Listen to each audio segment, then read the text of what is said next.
శరీరము కొరకు మూలుగుచ్చు ఉన్నాం. ఆమేన్. మట్టి శరీరముతో ఉన్నటువంటి మనము మహిమ కలిగినటువంటి శరీరము కొరకు ఏం చేస్తూ ఉన్నాము? మూలుగుచ్చు ఉన్నాము.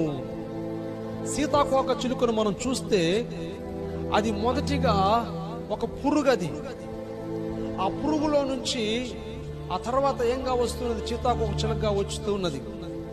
ఆ పురుగుగా ఉన్నప్పుడు నేను ఇంకొక రూపము ధరిస్తానని కానీ, ఈ రీతిగా రంగులుగా నా యొక్క పోలిక ఉంటుందని కానీ, నేను అలా ఎగురుతూ ముందుకు వెళ్తానని చెప్పి ఏ రోజు కూడా ఆ పురుగుగా ఉన్నప్పుడు అది ఆలోచించి ఉండదు. అయితే ఆ పురుగు ఎంత మహిమగల మార్పు చెందిందో ఒక్కసారి మనం గమనించాలా. హల్లెలూయా. విజయమందు మరణము మృంగివేయబడినప్పుడు మనకు ఎంత ఆనందము. ఆమేన్. విజయమందు మరణము మృంగివేయబడినప్పుడు మనకెంత ఆనందము.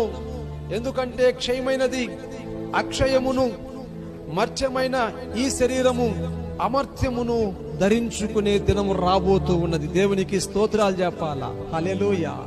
కనుక ఇక కాలము లేదు, సమయం ఇక లేదు. వస్తున్నవాడు ఆలస్యము చేయకుండా రాబోతూ ఉన్నాడు. కడబూరం మ్రోగబోతూ ఉన్నదే.